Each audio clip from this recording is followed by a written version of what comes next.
साथियों सलाम, नमस्ते, सत श्री अकाल और जय भीम जोहार। साथी Irfan Ansari, health minister of Jharkhand, क्या उनके साथ शनि का 7.5 वाला मामला तो नहीं चल रहा है? क्योंकि आप देख रहे हैं लगातार वो किसी न किसी मामले में फंसते जा रहे हैं और अभी फिर एक और झटका, बड़ा झटका उनको लगा है दोस्तों। और ये झटका ऐसा है, इसको बढ़ने में समय तो लगेगा और अदालत ने इनको झटका दे दिया। जैसे बिजली वाला झटका लगता है ना, वैसे तो भैया स्वास्थ्य मंत्री हैं, संभाल लेंगे अपने आप को किसी ना किसी तरह, लेकिन थोड़ा सा डगमगाए जरूर, क्योंकि लगातार जो इन पर आरोप लग रहे हैं। रिम्स 2 का मामला आपको पता ही है, अभी दिल्ली गए हुए थे इरफान अंसारी, कांग्रेस ने बुलाया था, क्योंकि बीच में इधर रिम्स में जो नगड़ी में बनने जा रहा है, आदिवासी बड़ा आक्रोशित थे उसको लेकर, और कांग्रेस के जो आदिवासी लीडर हैं वो भी नाराज थे। इसको लेकर आपस में बकझक भी हुई, मंदू तिर्की वर्सेस इरफान अंसारी वर्सेस फुरकान अंसारी, और भी कई आदिवासी लीडर दूसरे दल के भी, दूसरे सामाजिक संगठनों से जुड़े हुए। सभी का कहना है कि आदिवासी की ज़मीन है, खेतिहर ज़मीन है, इसका अधिग्रहण नहीं किया जाना चाहिए।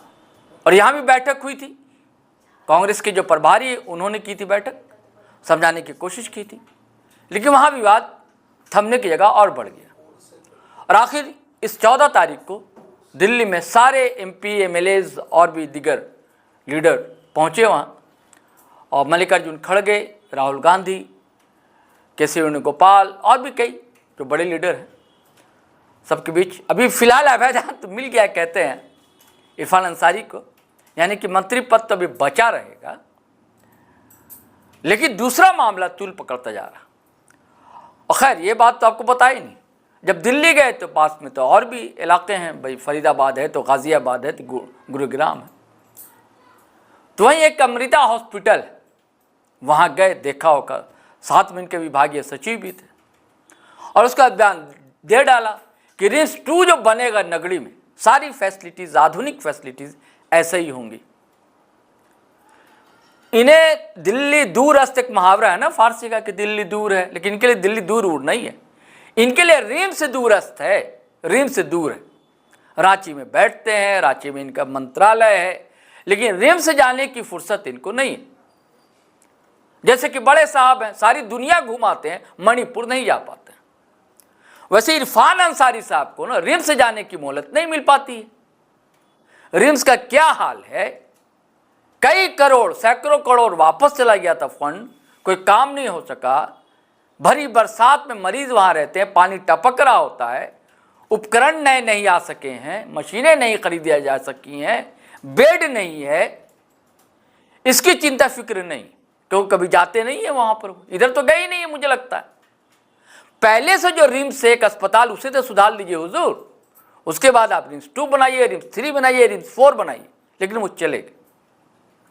अब फंस कहाँ रहे ये, इसका जिक्र तो मैंने किया ही नहीं दोस्तों। अब बताता हूं मैं आपको मामला क्या है। मामला दरअसल कई साल पुराना है, 2020 के आसपास का मामला है। तब एक योग शिक्षिका हुआ करती थी राफिया नाज, तब वो भारतीय जनता पार्टी में नहीं थी। एक टीवी डिबेट में थोड़ा बदतमीजी कर दी थी इरफान अंसारी ने, ऐसा उनका आरोप है। भाई नारी का सम्मान सभी करते हैं, तो राफिया नाज का कहना है कि उन्होंने अपमानित किया मुझे, बड़े भद्दे कमेंट किए, मजाक किया, ये उनको कैसे अधिकार मिल जाता।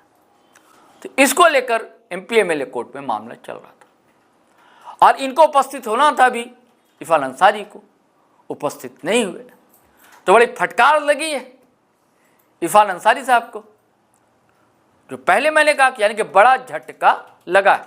दरअसल इरफान अंसारी व्यक्तिगत पेशी, यानी कि शरीर उपस्थिति जिसे कहते हैं, और नहीं चाहते थे कि वो उपस्थित हो सकेंगे, इसके लिए रिक्वेस्ट किया था, तो याचिका दायर की थी, उसे कोर्ट ने खारिज कर दिया। अब देखिए अगली सुनवाई में दोस्तों मामला क्या होता है।